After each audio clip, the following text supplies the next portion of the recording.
Okay, so I'm kind of on a roll here. You probably recognize me from my same outfit and my same milk tea, but whatever. I'm not the kind of girl that's gonna be like, I'm gonna pretend that I'm gonna change my outfit and it's a different day and it's a girl. If you're making content, you know the drill. We gotta do what we gotta do. So today, today I'm sharing my story about how my spiritual awakening happened. This is one of the most important story ever in my life, and I've been trying to tell this story so many times, and I don't know what it was, but I feel like this is the final time that I'm going to be sharing and actually sharing this story. Because the last time that I recorded this story and I tried to share it was like 2021, maybe even before that. Whatever it was, I have been having trouble for the past years trying to tell this story in public. I've been having a great time telling it in private to my friends, to my therapist, to blah blah. And yeah, I mean, with all of my fear of being seen that I've spoken so widely online, I've struggled to share this story, but now is the time. Now is the time, everybody. And before we tell a big story, we're going to drink this because that's how every great story starts.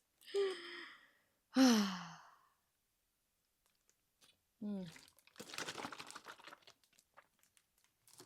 ASMR. Hmm.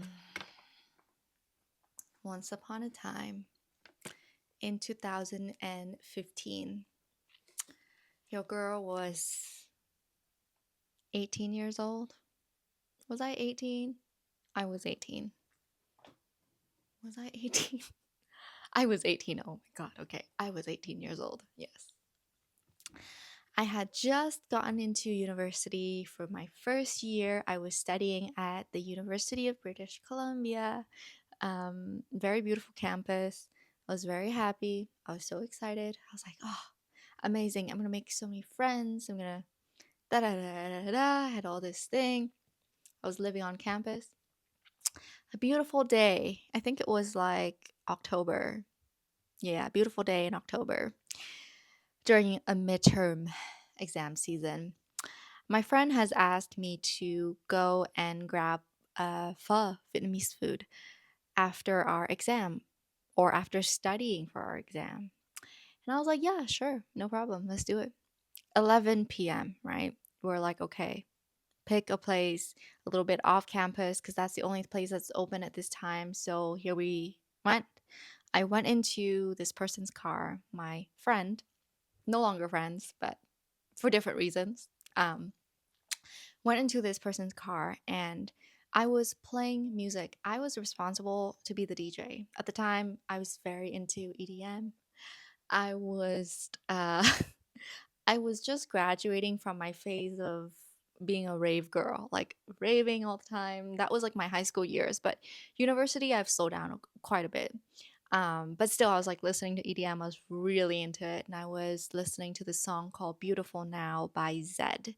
And Zed was one of my favorite artists, and I actually had a dream of meeting him. I've never met him. I've been to many of his shows. I've never met him, but I've had a dream of meeting him. But anyways, I was playing this song called "Beautiful Now" by Zed, and in that song, at the time, I had no idea what the song meant. I'm just there for the music, I'm just there for the melody, I'm just there for the beat. I don't know what it means. Like it's called Beautiful Now. It's about being beautiful now. I don't know. Right? That is how my brain was functioning at the time. Got into the car and anyways, my friend started to drive and that person overspeeds and basically no, I have to tell this story from the very beginning. Okay. I'm just going to reveal that it's a guy. I'm sure his name is anonymous, so it's fine. But we were not dating, okay? Just for everybody, like we are not dating. We were just friends, and he was driving. Because sometimes people listen to this and they're like, "Oh, were you like dating?" I'm like, "No." Um, so I'm sitting in the car. I'm playing music. He's driving, going to the restaurant. We were driving across, like we were passing by this road along the campus to get out of the campus. And it was really weird because he was like, "Oh, this is my favorite part of the drive. Do you think we could turn around and drive through it again?" In my head, I'm like, that's a little weird. Like, I know it's your favorite drive, but like, you have to circle back and like do the loop again. But I'm like, it's October. I've only met this person for like a month and a half. Like, I don't really know. Maybe, I don't know. Maybe that's normal. Given at this time, I was still a people pleaser. I wasn't like, oh my God, no, don't do that. I don't want to do that, right? Like, I was like, okay, yeah, let's do it. Honestly, with my friends, I'm pretty open-minded. Like, I'm very easygoing with people, like friends overall. Like, I'm very chill with you pick the restaurant, you pick this, you pick that. I'm going with the flow. So, anyways, he turned around and he started driving to do the same loop again. But this time he was driving super fast and it was like pitch dark and there weren't a lot of street lights and the car started to go so fast.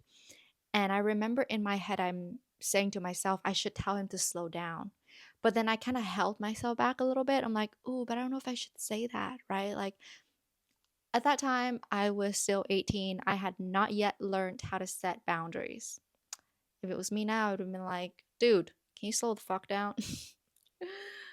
Maybe I should not have sworn on the YouTube. I don't know. Okay, I don't know what's the restriction. But yeah, bro was driving super fast. It was pitch black.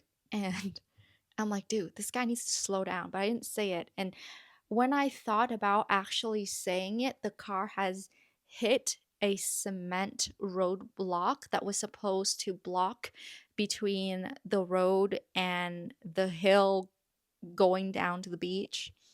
He hit the roadblock. The car went over the roadblock. It started flipping. And I'm in the car in that moment. Everything happened in like an instant like millisecond.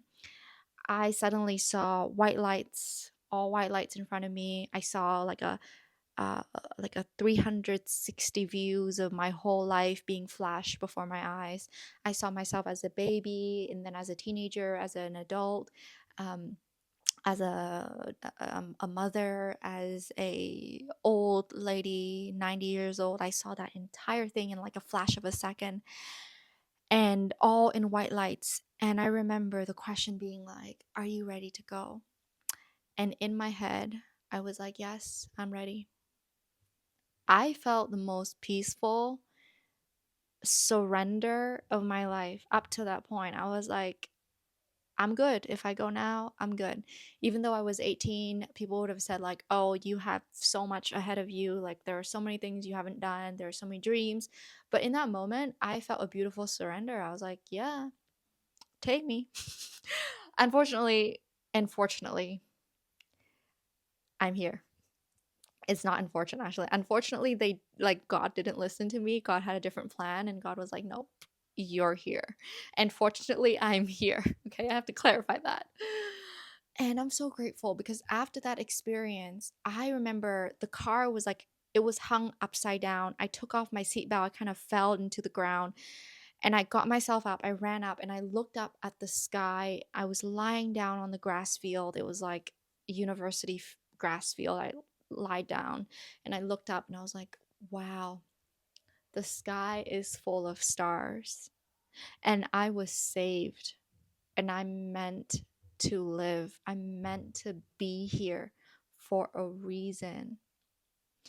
And at 18 years old, I was like, I need to find out what that reason is. I cannot live my life without knowing why I was saved, knowing why I was born, knowing why I'm living here today. That propelled me to my spiritual journey. I was studying arts and business in my early university years, and that experience led me to the biggest spiritual and philosophical quest for myself. I started asking, why am I here and who am I? I don't know why, but those two questions were the biggest two questions I asked in my life. Who am I and why am I here? I felt like I didn't know myself. I felt like everything that I had known about myself up until that point was just what society taught about me, or what my parents had said about me or believed about me, or what my friends had how my friends had seen me, or how my experiences as a human being shaped me.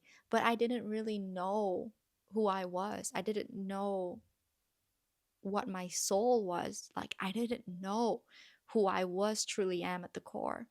So that question of like, who am I, led me to my spiritual awakening for the next 7 years. And that in those 7 years, I just kept asking those two questions: who am I and why am I here? I needed to find my purpose. I started reading every freaking book that you could possibly find on purpose. um the Alchemist, that was a beautiful book. Even though after I read that, I'm like, I still don't know what is my purpose. But it was a beautiful book, right? And like, I recommend it. Then I read Mastery by Robert Greene, and I still didn't know what was my purpose. I read so many different books, and I was like, I still don't know what is my purpose and who it is that I am. Because even though I'm reading all these books, I'm gaining all this knowledge and information, I don't know who I am. But when I started to travel and started to go on meditation retreats and started to go within myself, to sit with myself in silence, to sit with myself in stillness and solitude, and to spend time alone, and to go outside of my regular environment, my upbringing in Canada, that's when I started to get a sense of who it is that I really am. And it was the ayahuasca ceremony in 2021 that really anchored in all of that knowledge and that journey for me. It took me from 2015 to 2021. Girl, I can't do math. You do the math. 7 years. Yeah, 7 years to fully anchored in that knowledge and to fully understood the answers to my own questions. 7 years. People say 7 years is like, the number seven is a very important number, and I agree. I agree. It was 7 years. So that was the biggest spiritual awakening of my life. And circling back to the song Beautiful Now, that song is about a beautiful moment between life and death. And when you watch the video, when you watch the imagery and the symbolism in that song, it's this beautiful moment of awakening and realization of life, of being alive. That's why it's called Beautiful Now. It's being alive. There's this one scene where there's a girl lying down on the train track, and she seems like very depressed, and she just wanted to experience that moment of aliveness. So she laid down on the train track and let the train ran by her. And then when she walked out of the train track, she felt alive. I mean, I'm not saying anybody should do that. Do not do that, please. But what I'm saying metaphorically and symbolically is that it's it's when you're facing death that you start to understand how valuable life really is. And if you're watching this at home, facing death doesn't mean you have to go out there and face death. No, no, no, no, no. I do not wish that upon anybody.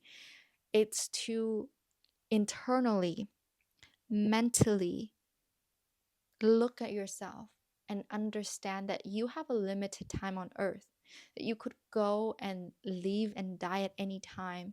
And I know it doesn't feel like that, because for so many of us, we think, oh, well, I'm going to live forever, right? Like, no, you're here for such a limited time. And what you choose to do with your life is so important. How you choose to live it, how you choose to create your life is the most important thing you do. Another scene in that music video that was so symbolic and important was when there was an old man. He was riding a white horse up a mountain, and then when he nearly got to the Christ cross, I think it was, he let the white horse go and he went up kind of like looking for God, right?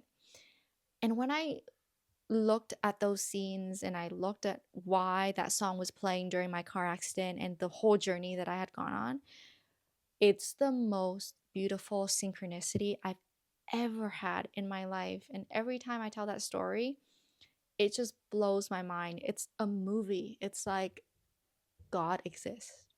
I'm not even Christian, okay? I'm not even Christian. I didn't even grow up Christian. I don't read the Bible, but God exists.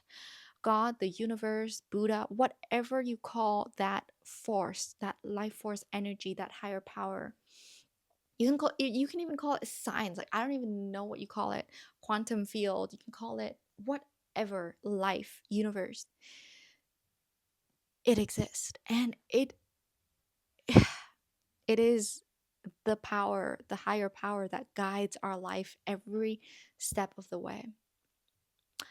So that was the awakening moment of my life when I had this huge spiritual turnaround. I was just a regular kid going to university, wanting to get good grades and getting a job. I mean, that path wasn't appealing, but it was something that I was doing. To the person that completely changed that, went to meditation retreats, that started studying spirituality, started experimenting with different things, and started to go inward and heal myself. Like all of that happened because or after this car accident, after that spiritual awakening. And sometimes now I am very selective with the words that I choose and how I talk about this experience, because what I started to realize, and this was like within the last 6 months, is it wasn't, and I'm sharing this with you, and I want you to really use this in your own life too. But it wasn't the car accident that created my spiritual awakening. That's how I usually talk about it, and that's probably how I have phrased it throughout this entire video, because that's how I usually phrase it, because that's how I understood it for a long time. But what I came to understand as of late, as of the last 6 months, is it wasn't the car accident that created my spiritual awakening. My soul had a plan that it was going to go through a spiritual awakening, and the car accident was just a part of that. It was just one way that that could have happened. So the reason why I rephrased it like that now, and I'm very selective with those words, is because I don't want to give so much power to an event. I give power to my soul. I give power to my soul because my soul chose to spiritually awaken.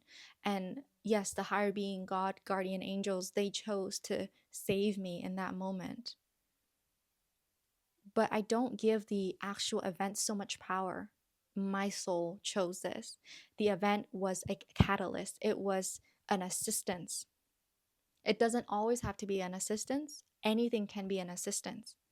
But my soul chose this. And why this is important that I'm emphasizing this is because your soul will also choose what happens in your path. And events that are outside of your life, like external events, people, and circumstances, those are assistance.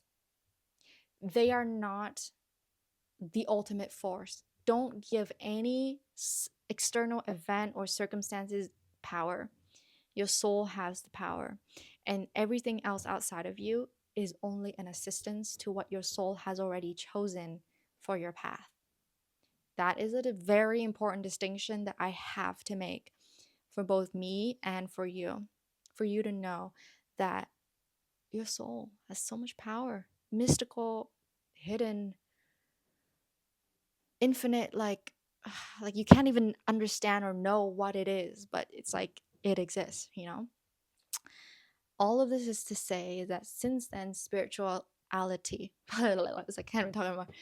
Since then, spirituality has been the number one and most important thing in my life. It's my practice, is the way I live. It's what I do to contribute back to the world. It's why you're watching this video. This has been a part of my journey. So yeah, if you've resonated with anything that I've shared in here, I would love to hear your story. Like, please share your story with me in the comment. I will read it.